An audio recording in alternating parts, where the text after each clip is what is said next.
Welcome to the Deep Dive. We take your sources, we pull out the key info, and get you up to speed fast. Today, we're looking at something really disturbing. It happened just this Monday, July 28th, 2025, right in Midtown Manhattan, 345 Park Avenue. That's where the NFL has its headquarters. So our mission today is to really navigate the facts around this tragic mass shooting. What exactly happened? Who was the suspected shooter? There's also this note he left behind, which is, well, quite disturbing. Yeah. And of course, the immediate reaction, the fallout.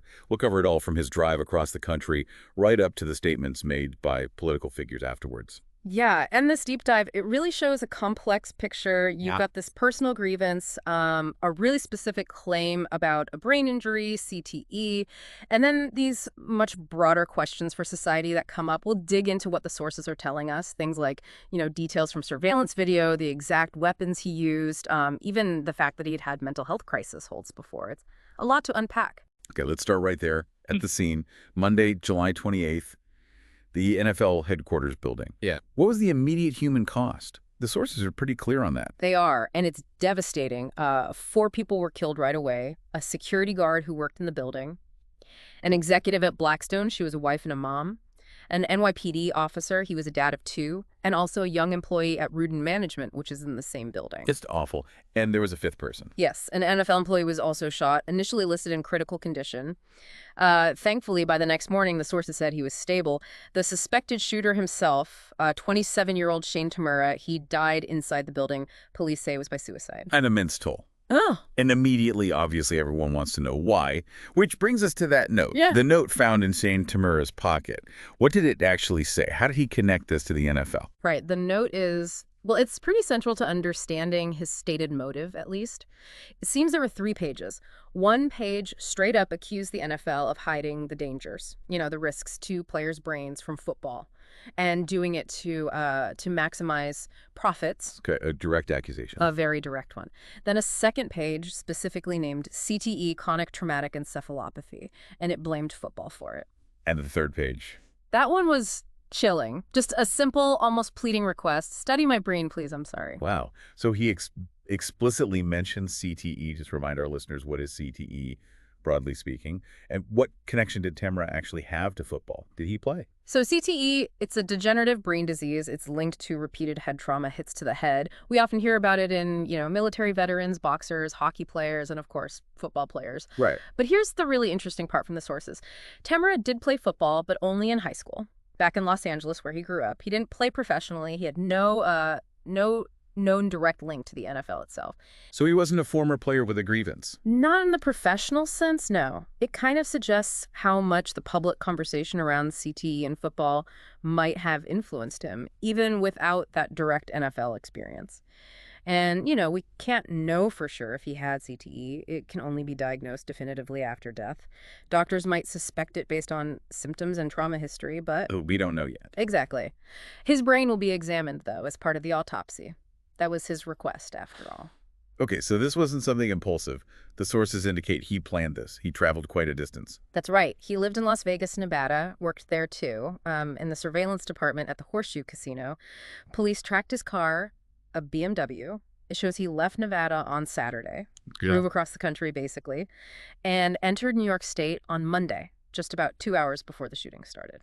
That definitely points to premeditation, which leads to the weapons. What did he use, and how did he get them? That's always a critical question. It is. So inside the building, during the shooting, he used an M4-style rifle, specifically a Palmetto State Armory PA-15. It had a scope, a barrel flashlight.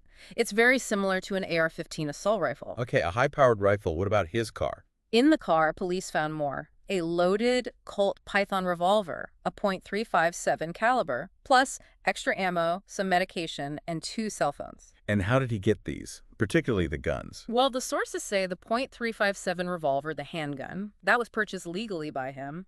He used his Nevada concealed carry permit, which he'd had since 2022. Okay, so the handgun purchase was legal under his permit. What about the rifle used in the attack? And I remember reading something about a tip. Yes, exactly. That's a really significant piece. Back in June, so just a month or so before, someone at a gun show in Vegas called in a tip. They reported that Tamura had bought, quote, large amounts of ammunition and also an aftermarket trigger. An aftermarket trigger. What does that usually imply? It can sometimes be used to modify a weapon's firing rate or feel, though the specifics weren't detailed in the sources we have.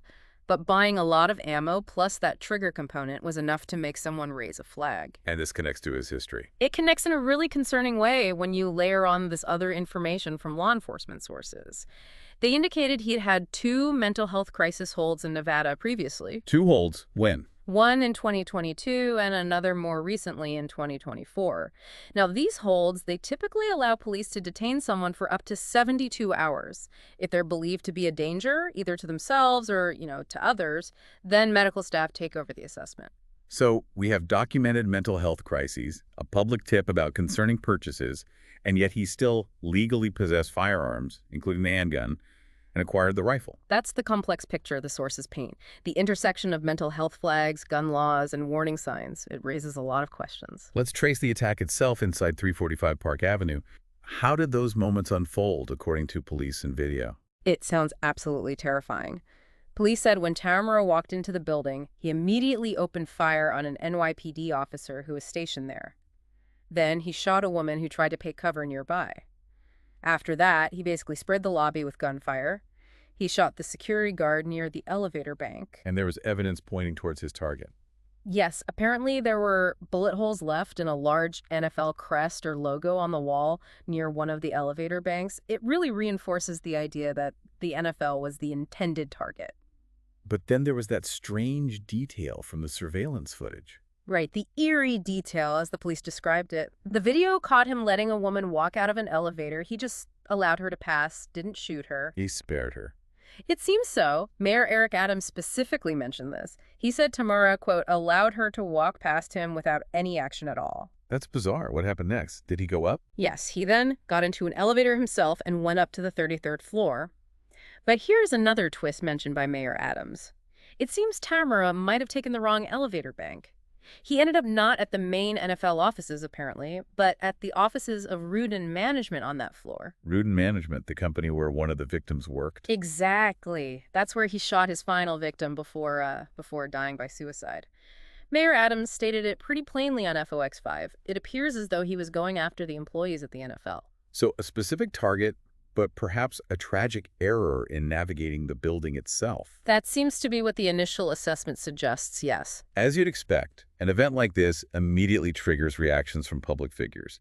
It gets pulled into ongoing debates. What do we hear right away? Almost immediately, New York Governor Kathy Hochul gave a very passionate statement. She focused heavily on gun control, specifically pushing for a national assault weapons ban. What was her argument? She pointed out that New York already has, in her words, some of the strongest gun laws in the nation. Banned assault weapons, a red flag law, things like that. But she emphasized that state laws only go so far when weapons can be brought in easily from other states with weaker laws. A common argument in states with strict gun control. Exactly. She said the American people are tired of thoughts and prayers, and called on Congress to, quote, summon the courage to stand up to the gun lobby and pass a federal ban. She also ordered state flags to half-staff. Okay, a strong call for legislative action. Did President Trump comment? Yes, President Donald Trump also weighed in. He posted on social media, said he'd been briefed on the, quote, tragic shooting that took place in Manhattan, a place that I know and love. And his focus. He expressed trust in law enforcement to get to the bottom of why this crazed lunatic committed such a senseless act of violence. He also extended his condolences to the families, including the family of the fallen NYPD officer. So different tones, different focuses there. Right, and it really highlights how quickly these tragedies become part of that larger, ongoing, often predictable political discourse about gun violence, mental health, and responsibility.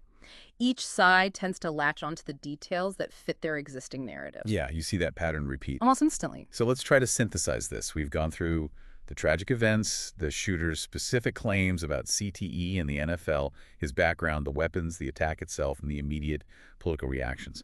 What's the big picture here? What does it all mean for you, our listener? Well, this deep dive, I think it really lays bare this incredibly difficult intersection. You have potential individual mental health issues, a history there. You have the accessibility of very powerful firearms, even with some warning signs maybe being raised beforehand. And then you have this powerful societal narrative, the discourse around brain trauma in sports, specifically football and CTE, that seems to have profoundly impacted this individual's thinking. It just underscores how someone's perception of a grievance, whether it's medically confirmed or not, can just escalate in the most horrific way. It really does. And as you think about everything we've discussed today, maybe consider this challenge. Shane Tamura made this claim about CTE, a condition that, as we said, can only be confirmed for certain after death.